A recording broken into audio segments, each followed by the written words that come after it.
back to the channel, guys, into this 7,000 point apocalypse game between Death Corps, Admech, Corsairs and Ynnari. So as we look across this ruined bridge, there is a relic sat in the middle of it. There is lots of fighting ongoing between the Corsairs and the Ynnari, teaming up against the Death Corps. They've landed on this planet amidst the war and confusion. With the Ynnari and the Corsairs landing from orbit, the Death Corps of Krieg and the Mechanicus have rallied their war engines to meet the forces that come across the board today. So today's game is going to be a mission of the relic, which is slap bang in the middle of the bridge. We wouldn't have it any other way. And today's game is being filmed at Warhammer World with a couple of very special guests. You probably recognise the Mimera Titans if you're on the Eldar page. Ladies and gentlemen, today Mr. Nigel Bartlett is playing the Corsairs on the side of the Eldar. The Admech today is being controlled by Mr. Steve Down, who's been on the channel before. You may have also seen him appear on Winter's SEO. Please go and check out those battle reports and of course Winter's, because he is a legend. That's true. And Michael is a battle report virgin, so we are taking his virginity today with a massive tank company and infantry with the Death Corps of Krieg, a debut on the channel for us as well. So the Ynnari forces today are the Dark Reapers in an aspect host, and we've also got some Fire Dragons in here as well, along with Eldar, whose psychic powers are Eldritch Storm, Doom, Fortune and Will of Azurian, and of course Guide, and that has Hollow Fields, Shuriken Cannon and Twinlings Brightlands. For the troops, we've got two units of 3 Wind Rider jetbikes with Shuriken Cannons. And this is what is in reserve for me. So we've got the Shadow Seer. She rolled on Telepathy and got Psychic Shriek, Terrify and Dominate. We've got an Archon with a Shadow Field and a Webway Portal. They will both be attaching to some D-sides. We've got the Hawks from the Aspect Host in reserve, and we've got the Scourge with 4 Haywire Blasters. We've also got the Incarn as well. Her psychic powers were 1, 2 and 5. I don't remember the names of them, but we'll see if they come into effect. And then we've got a full Ulthway strike force. So we've got 3 bikes, Black Guardian Wind Riders, I think, with Shurikens. We've then got a unit of 10 Guardians with a Bright Lance, and then 2 single units of Vipers with dual Shuriken Cannons. And that is the reserves for the Ynnari. We've got a unit of 6 Wind Riders, all with Shuriken Cannons and Zephyr Glaives. And then we've got a unit of 6 Reavers with 2 cluster Caltrops. Let's take a look at Nigel's Corsairs. Right, so here we go. This is Nigel's beautiful Corsair list. You've probably seen them on Facebook. But Nigel, do you want to talk us through what's here? Because I've got no idea what this is. Yeah, sure. It's a Corsair fleet raiding company with a super heavy. So we've got the Vampire, which we're going to use as a D gun. With a 20 troop capacity, but it's only going to have 5 guys in it. Right. We've got a Void Dragon Phoenix bomber with Nightfire missiles and pulse laser. We've got a Lynx, which will have the D weapon, even though it's modelled with the Sonic Lance. It has got the Lynx pulsar. Beautiful. Squad of Hornets. 1 squadron of 3. 1 squadron of 3 with pulse lasers. Nasty, nasty things. 3 Wasps with twin scatter lasers. Yep. Then we've got a unit of Void Storm with dissonance pistols. Right. And venom blades. Nice. Which will go in there, in the Vampire. Right. We've got a unit of Corsair Reavers with 2 fusion guns. Lovely. And a Felarch. And then we've got a couple of bike squads here. You've got the Princess in the front there, Princess Serena. She's got a Void Saber. She's a level 1 Psyker. She's accompanied by a Baron, both got Shadow Fields and 3 Felarchs, Splinter Cannons, and then we've got another unit of Felarch Bike Raiders with Shuriken Cannons, and a Void Dreamer, which is a level 3 Psyker, has powers there. It's that Webway Maze, Webway Breach, Dispersion Field and Path Ward, and that they are all from the Doom of Mimera book, yeah? Yeah, for the Corsair Psyker. Lovely. Wild Psyker. The Baron has got perfect timing, and the Prince has got forewarning, and they both share the same Primaris power. Lovely. The whole thing has a coterie ability, which is sky burners, and they will deep strike with 1d6 scatter and can reroll reserves. Lovely. And these are all staying off the table, which means I'm probably going to get shot at. With the exception of the bikes. Ah, right. And the Dreamer. And of course, these two. One Revenant with twin Sonic Lancers and another one with twin Pulsars. So this is going to be horrible. Right guys, so here is Steve's Admech Force, conveniently painted up in a tutorial and colour scheme that I very much recognise, Steve. Yeah, I found it online by some guy called the Dark Artisan. Really? I don't know who he is, but, you know, I don't know if anyone actually watches his channel, but I found a great painting tutorial anyway, so I copied my guys off his painting tutorial. So basically what I've got here, I've got a pure Colt mech. Basically I've got a robot man-of-hole, 6 robots. They've all got Fossa blasters. And I've got the obviously Dominus in there as well. He's got the it will not die basically. On the unit. On the unit, there's this thing, and this guy's got the relic, which basically means he snap fires at BS2, sort of. Right. So basically hitting flyers on 5, sort of thing. Yep. So I've got some Grav destroyers. Up there, some Haywire destroyers. I've got my big Warhound there. He's got plasma blaster and a double D shot. Nice. Contortion cannon dudes. I've got some plasma dudes. And a little unit Skitari guys with some, I think I got Plasma Colvin, Haywire guy and a Haywire pistol. Some more Grav dudes, and I think pretty much that's all. Oh no, I haven't come around here, I've got another small Dominus guy, and he's just basically going to hide behind the Knight, the big Imperial Reaver type. Reaver. And repair it. Yeah, literally repair it. Yeah. He's busy already. He's busy over there, so that's my force. Right, so as Steve's Dominus repairs the Reaver and rebuilds it literally, Michael, what's in the rest of your force? Right, so around the Reaver at the moment, we have an infantry platoon. So there's 4 infantry squads here. Yep. There's 2 melters, 2 flamers, and there's the other 2 squads at the front, which I've got 2 plasmas. And in this company command squad, Yep. company command, 2 flamers, and a power sword in there. And then we go back down, we have the Hydra. Yep. We have a heavy support platoon of 3 last cannons, 2 autocannons, and a heavy bolter. Yep. Next to the Malcadon furnace, upgraded with the chemical rounds. That's horrible. That's good fun. Then we have the Death Riders, who are the upgraded Rough Riders. Very, very nice. And then we have my Warlords and his unit. Yep. We've got all the toys. They have an artillerist who does D3 heavy mortar shots. They've got a Tech Marine. They've got a Regiment Standard, which gives them +1 toughness. He's got Eternal Warrior for 1 phase in the game. Right. Just Memento Mori. And they've all got Carapace armour. So they're all toughness 4, hardened guardsmen. Yep. We've got a Lehman Rush tank at the front, which is a command tank. Yep. BS4. So a coaxial heavy stabber and a last cannon. So the coaxial hits and the main gun can reroll hits. You have an Executioner and a plasma cannon heavy bolter. You have another Lehman Rush with an Exterminator autocannon. Yep. And 3 heavy bolters. You have a random heavy mortar. We have another big boy, we have the Bane Blade. Yep. That's sponsors. We've got a Thunderer in front of it. Nice. Laser blade and coaxial heavy stab on it. We've got 2 commissars in those 2 squads as well.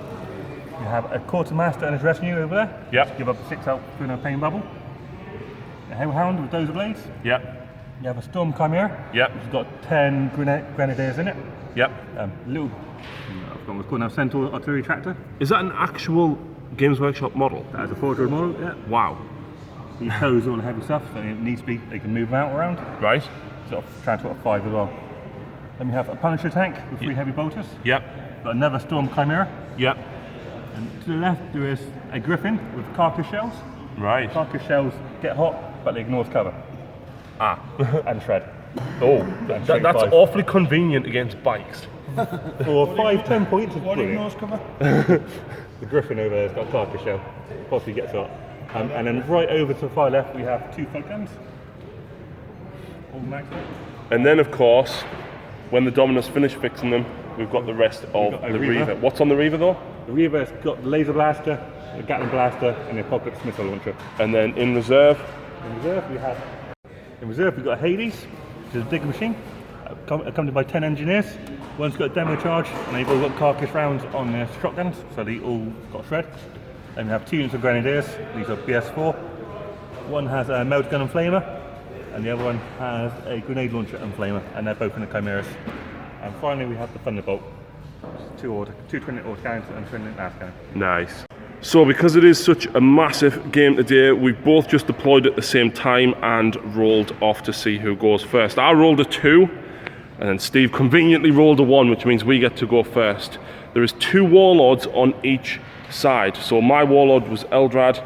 Nigel, who was your warlord? Princess. The princess. On the bike. Is she hiding? There she is. So her warlord trait was basically it is night fighting, and we all gain night vision. But conveniently, Michael has searchlight, so that's almost negated. But yeah, Eldar rolled a 5, so 3 units in the army get to scout forward, and of course it is going to be these 3. And with that, we're going first unless Steve can seize the initiative. Steve, you've seized against how many people recently? I seized against Winters the last time I played it.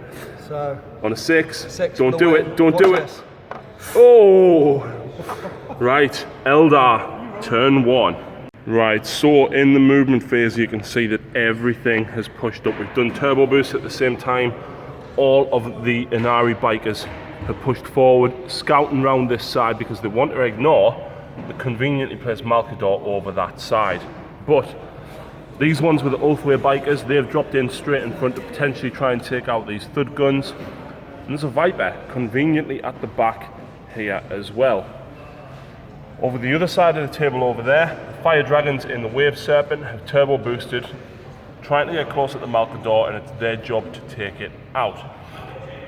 The Sonic Lancers from this Revenant are going to be torching down the flanks of the Guardsmen on this side. And then we've got this guy with his view across the battlefield. Going to have his choice of targets, I think. And in the psychic phase, these guys cast Forewarning on the Revenant and Prescience on themselves. Right, so we're in the middle of the shooting phase, and Nigel's just shot the Revenant straight across at the Warhound. Forgetting about the Void Shields, unfortunately, but all 4 shots have hit. The 2 Void Shields are down, and then he's got 2 more hits. So it's Ordnance, so 2 rolls on the D. D3 hull points, and then the second roll, that's 2 D3 hull points.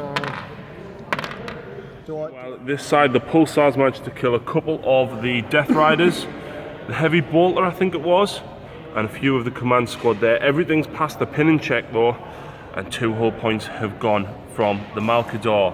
It's worth noting that those D shots as well, Steve did have a cover save and managed to save 1, but then the one that went through stripped it of 3 hull points. So as we look across the bridge, there is a gaping massive Revenant right in the middle of it, hurtling down towards the forces of the Imperium. Right, so the Imperial movement phase, everything around this end is shifted up. It's worth noting in the shooting phase, the bikes did a single wound to one of the Castellans down here, and the Viper conveniently did a single wound to one of the Thud guns, but killed 2 of the crew. So hopefully we can kill the rest of them. And then of course there was a couple of assault jumps from the bikers. But in the movement phase, all of these guys have shuffled up, and conveniently Michael has turned everything to face Nigel's Revenant. There's a lot of guns coming in. A lot of guns. But we all know what Revenant Hollow Shields do. Let's move on to the shooting phase though and see what happens. Right, so horrible shootiness. These guys decided to split fire into the 2 biker units, and Steve killed the front ones first. And then the back ones decided to turbo boost out of the way using strength from death, and of course the Incarn has arrived. These guys took fire from the Thud guns and the Griffin, I want to say, and we lost 2. We passed a shed ton of armor saves, but 2 of them died. He did pass his pinning test and his morale test though, but we've got some bad news over the other side of the table. Basically, Meanwhile, everything is side of the table. Yeah, everything on this side of the table shot down, and there's now no Revenant. It was absolutely brutal. Michael getting incredibly lucky with them forps, but it was these guys that took it down in the end. Steve using Canticles of the Omniscience to reroll hits, so it was 4s, 4s, 4s, and then 2s, and unfortunately it just withered the Revenant down. It exploded on the spot, and the Wave Serpent even took fire as well. I think it was hit by the large blast from the Baneblade, as well as a couple of other bits and pieces over here. So he's on 1 hull point, but that Serpent Shield and Hollowfield's keeping him alive. Right, so things are not going according to plan. That Revenant has now been stripped down and exploded right back in here. That Reaver Titan dishing out some sheer amount of shot. It is brutal. It's worth noting as well though that the plasma cannon on the Warhound actually killed the lone Ynnari biker, which allowed these guys to move further forward to hopefully get into these lines somewhere. But as we look across the battlefield, it was this horrible, horrible beastie that shot straight across the bridge. It saw the Revenant coming and tore it down. Right, so the Malcador had some fun because the battle cannons on the Reaver managed to kill this Wave Serpent. These guys leapt out and took a Hellstorm Temper to the face, and Eldrad stood defiant. One of the Fire Dragons leapt in front to protect him, but Eldrad suffered some damage. He is on 1 wound, but he's alive for the moment. And with that has been an absolute brutal turn, losing both Revenants. It was in fact the Reaver that killed this one. Mike got 3 hits. One went through the Hollowfield, he rolled a 6, and then another 6, causing it to explode. That is going to cost us absolutely critical because, yeah, we need to deal with all of this. Right, so movement phase. Every last thing has pushed up. The Guardians came in. These guys have moved up. Nigel's Void Dreamer is down here. He's going for a very nasty power, which he needs to get off on War Charge 3 without Periling. We'll have to see whether he gets that. We've got a single Viper back here, hoping to strip the Void Shield off this, so that this thing that deep struck can shoot straight at it. Nigel's then deep struck the Vampire Hunter, is it? Right here, looking straight at the rear armour of that Baneblade. Deep striking galore, that 1d6 scatter, proving very, very useful for Nigel. These guys are landed here to take out the Hydra, and my Fire Dragons have moved forward. They're not within melter range, unfortunately, but hopefully we're going to do some damage to this. My Scourge came in, but they've scattered back. They're still within 24 though, so I can still do some damage to this. The Hawks landed and dropped the grenade pack right here, managing to do some damage. Nigel's Wasps, meanwhile, have landed here to pepper this unit, and I've dropped the Guardians down here to hopefully take out all of this grav. Unfortunately, these bikers and the Harlequins are probably just going to be out of range, but we'll have to measure that up. There's a lot of shooting coming in, but we need to see what damage we can do because that turn hurt us severely. We've still got off the board Nigel's Hornets and the D-sides with the Archon. So let's move into the Psychic phase. See if we can do something tasty. Right, so in the Psychic phase, this guy tried to get off Webway Maze on this unit to put them in ongoing reserve, and Nigel rolled a peril, which means that Steve gets to pick something that goes in ongoing reserve. And look, there is no Incarn left. Damn. Yeah, so the rest of the Psychic phase, these guys got off Prescience, which is ignores cover. Not Prescience, Perfect timing, that was it. And then down here we've got Forewarning on the Dark Reapers. And way over there, Eldrad managed to get off Fortune to reroll his saves, and then the massive Eldritch Storm doing damage to the tanks and killing a couple more of the guys over there. So yeah, not too bad, but hopefully our reserves should be able to do a fair bit of damage, but there's still a lot to get through, and there's still 2 Titans on the field, and we have none. Let's see what we can do. So Nigel's ballsy deep strike of the Lynx here was absolutely worth it, but this guy, if it wasn't for the pilot and the gunner of this Viper, this would not be gone. It managed to strip the 1 Void Shield that Steve got back, allowing the Pulsar to do its damage. So down here, the Void Dreamer used Reckless Abandon to run away basically 12 inches. The Reavers inflicted a couple of casualties on these. Shooting wise, the Guardians almost killed this entire unit of destroyers, but it was the unit of Guardian bikers at the back that managed to do the damage. And in the centre you'll notice there's a big hole. Nigel's flyer, I want to say, is that the vampire? Phoenix. The Phoenix bomber dropped its bombs and annihilated this unit, allowing the Hawks to shoot twice and get rid of the Rough Riders. So that wasn't a bad round of shooting for us. We still have a few more things to work out. These guys turbo boosted up here, and the Wasps got rid of one of these guys. Meanwhile, down here, these guys managed to immobilise the Hydra and then reckless abandon back over this way to hopefully not take as much fire from all those guys, I think. Down here, though, you'll notice that there's now a skull there in place of the Malkador. So basically, because they died, it allowed these guys to shoot again. They shot it in the shooting phase as well as the Scourge, and between the two of them managed to strip another 3 hull points off it, left it on 2, and like I said, because the Rough Riders died, these guys, using strength from death, managed to shoot it again and got 2 glances. It exploded and then killed one of these guys. So all in all, not a bad round. Although we've took heavy casualties in the form of losing the Revenants, we've done a lot of damage back. Next up though, this baby is shooting. So this guy with the scatter lasers stripped a single wound off the destroyers here, and with all the D shots only stripped 3 hull points from the Baneblade. It's not bad, but it's not looking great. It's very back and forth, but I think when that Reaver hits, it's going to hurt like hell. We've got a couple of assault jumps to make, but then we're going to move on to Imperial turn 2. Right, so Imperial turn 2, the Thunderbolt is on, and it's looking down at some nice tasty bikes and Hawks. And we've got the Siege Drill landing just away from the Harlequins there. Everything else is literally just shuffled around. There's not a massive amount of movement between all of these guys, but the Punisher tried to move back and immobilised itself. So fantastic, and I think Michael's going for a charge down here. Warlord and random Corsairs. Right, so let's move into the non-existent psychic phase and shoot. Right, so shooting and combat, that has been horrific.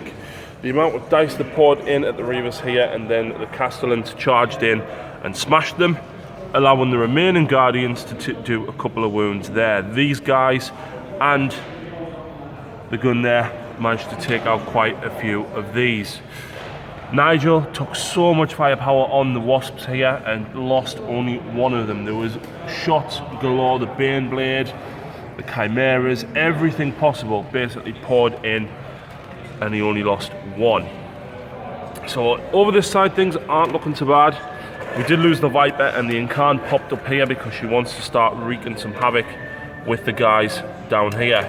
As you can see, these breaches charged in and managed to strip 3 hull points from that. Meanwhile, down here, the Thunderbolt shot up at the Phoenix and it's lost 2 hull points altogether. You'll notice Eldar is not here anymore. He took a D to the face from the Reaver, and the Barrage Template did a bit of damage to these guys, killing 1. Mass firepower from in the centre here managed to kill the Hawks. Unfortunately, these guys were out of range to be able to do anything. This guy though, he is insane. The battle cannons reaped down on top of these guys, and the Princess made 9 2-up invulnerables. 3 of them were looked outside onto the Baron, and the Baron's shadow field failed. Toughness 4, doubling him out. So very, very brutal. The Ynnari and the Corsairs are seriously going to struggle to pull back from this. Losing those Phantoms on turn 1, absolute crucial game-changing stuff. Let's see what happens though in Ynnari and Corsair turn 3. Right, so Ynnari and Corsair turn 3. The Lynx has pulled sideways, looking to hopefully do some damage to the Reaver, but this guy and the Hornets are going to be lending their firepower. We've deep struck the Wraith Guard in here. We're going to de-scythe this boy and then hit this one with Soul Burst, which should hopefully do some damage, but we're also going to psychic shriek these guys at -2. The Incarn is pushed forward and she's going to look to go after these ones, which means that if she does kill them, she can then hopefully assault those boys as well. Not too shabby. Meanwhile, this big beastie has come down here. These guys are looking to take out the thud guns, and we've got the wasps here looking to do some extra wounds on them. The Guardians, meanwhile, are going to shoot into these. Nigel's hopefully going to kill these with the Princess. He's going to shoot one and then charge the other one, but by shooting them and killing them, allows these to shoot again and hopefully take this unit out. But remember, in the game, the Harlequins have moved off with the objective, and the bikers are hopefully going to kill the drill and then allow these to move another 6 inches, and then we're going to park ourselves right on top of it so that Michael can't emerge. Yeah. And the Scourge at this side are looking to hopefully take out this Leman Russ with that horrible cannon. So yeah, we'll have to see what happens, but onto the psychic phase. We don't have a lot of psychers left. Right, so the forces of the Ynnari and Corsairs are fighting back. The siege drill is gone. The Harlequins picked up the relic and moved, and then soul bursted an extra 6 inches thanks to these guys. Firepower from the Guardians managed to take out these. Meanwhile, the Princess shot and killed one unit, and then Reckless abandoned in there ready to charge those guys. The Wasps and these guys, Nigel, what are these called? Void Storm managed to do a little bit of damage to these, but not loads. Meanwhile, this beastie did this. Twinling D shots and managed to kill 4 of the Castellans. The Dark Reapers managing to strip another hull point, or wound rather, off that. The Incarn hasn't done anything yet, so hopefully we'll actually get to see her in combat. However, the guys that were here have ran because they used Terrify at -1 leadership, and unfortunately they ended up running. You'll also notice that there's a big giant hole here. What that meant was, as a result of shooting and destroying this Leman Russ, 4 of the flamers then torched the Baneblade, and I actually rolled quite well on the D table. I think 3 of them got 3 hull points and 1 got 1, so that managed to bring that down. Another good point though is the Reaver is seriously, I want to say seriously damaged. All the fire from the Hornets and this guy didn't bring the Void Shields down. In the end, it was actually this guy that managed to bring the Void Shield down, and despite having 2 shots on the armour of the Reaver, Nigel rolled a double 1 for one of them, and then another 1 to 5, and only a single hull point for the D3. So its Void Shields are gone, but I think that's going to be the only time we're going to get the chance to potentially take it out. The Scourge here though, lucky shot. 1 hit, 1 glance, and Michael failed his cover save, which meant this Leman Russ is gone. So as you look across the battlefield, the Eldar, the Ynnari and the Corsairs are pushing back hard. Let's see what happens in the assault phase though. Worth noting in the psychic phase as well that the Shadow Sea here managed to psychic shriek these guys at -2 leadership. I got really good roll. I think I rolled 12, wasn't Michael? 12, yeah. 12 on 3 dice and 6 wounds. Leadership 6 thanks to -2. Right, so the combat phase was eventful. The Incarn with fleet made the charge against with the breaches, them ones. Although the destroyers. She did 5 wounds with 7 attacks, and then she overran them. And then, of course, she soul bursted into these. And even with all the attacks that Steve had and the Overwatch, didn't cause any damage. Now, she doesn't get to attack again because we've already resolved that initiative step, but it means I'm tied up in his assault phase. Over here, the Princess charged in and cut down the destroyers that were there as well. And as you look across the bridge, you can see the Harlequins are disappearing into the distance. The Wind Riders jumping onto that hole, circling the hole, waiting for Michael's reserves to pop out and, of course, shoot them. And down here, these guys tore apart Michael's Warlord. So it's very back and forth. Me and Nigel were really struggling there, thinking going into turn 2. Losing both Revenants, absolute brutality, but we are pushing back. We just need to hang on a little bit longer. Let's see what happens in Imperial turn 3. Right, so Imperial movement for turn 3. These guys have pulled up, I think they're going for the Void Dreamer. So many Voids and Weavers and Dreamers and so many stuff. These guys are left forward to potentially start eating away at these. I think Michael wants his gunners to come up this turn. We've got the Hellhound going after the Scourge, and the Thunderbolt is staring down at the Harlequins. But we've got these guys with rangefinders, rerolling to hit and can't jink. Meanwhile, across this side, we've got a lot happening. The Reaver has actually moved forward to get within range of the Harlequins right down there. And he's in range by the amount he moved. So, yeah, that's not too shabby at all. Meanwhile, these guys have leapt out at the backs of the Chimeras. And I didn't realise Michael's got AP3 shotguns. Strength 3 though, so he's needing 6s, but yeah, the Archon is not at the front, which is not great. That's the only downside to that unit, is getting the positioning spot on. And I think that was movement. Did these guys rally? They did rally. Oh, but snap firing. Snap firing. That's not bad. Can't charge. Right, let's move on to shooting. Right, so shooting phase has been horrendous. We've lost 3 Wraith Guard there. Unfortunately, the whole unit not dying, so I can't soul burst. And it was a single las gun that did the damage. 1 wound on the Archon, and he rolls a 1 for his save. We have done things a little out of sequence because unfortunately we've run out of time, but the Incarn obviously annihilated the Vanguard down here. Down here, these guys charging at the Void Dreamer, and she lost her shadow field, but she is not killed. That was as a result of the data spike. All of the firing all together, and only a Hornet lost a whole point. We lost 1 of the bikes here and 1 of the Harlequins. But like I said, we've done things slightly out of sequence, so we've still got the Reaver to fire. And no surprise, it's going to come down to this. Michael needs to blow these guys off. So, how many D shots do you get? 3 D shots. 3. But you're only going to be able to get 1. Yep.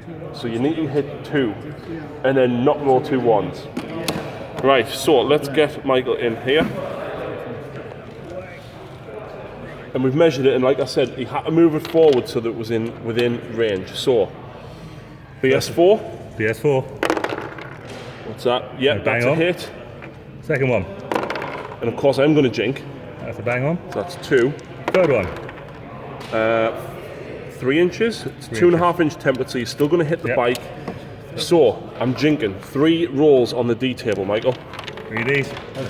I see the dogs. Oh, there's a 6. And I've got 2 Forps. I have to pass both of these to survive. Oh! And with that, obviously strength 10 doubles out the jet bike, and with that, the relic is left in no man's land. The Ynnari, the Corsairs pushed forward, they kept the Imperial forces at bay, but the firepower of the Reaver was just too much, and the relic is going to be lost forever. And with that, folks, the game is over, resulting in a draw. The Harlequins blasted off the table, the relic left up there by itself. How would the game have continued? What would have happened had we had time for another turn or 2? Would the Eldar have been able to push forward enough? Would they have been able to take down the Reaver? Who knows? Would them jet bikes have made it back to the relic? Could they have zoomed off with it? Today's game has been brutal, but this thing, Michael, is horrible. It's lovely. It's absolutely detestingly horrible. But that is it. This table is absolutely fantastic. It is massive. We actually discussed at the beginning of the game, should we leave one of the sections of the table off? And I think it really helped emphasize the range of a lot of guns. Turn 1, obviously the Eldar really pushing forward incredibly fast. This thing is beautiful. Nigel's Revenant's being shot down was a disaster. But To you. to us, of course. Steve, Michael, Nigel, it's been fantastic. But this beastie is now heading home to be repaired. Thanks very much for watching, folks. I hope you've enjoyed it.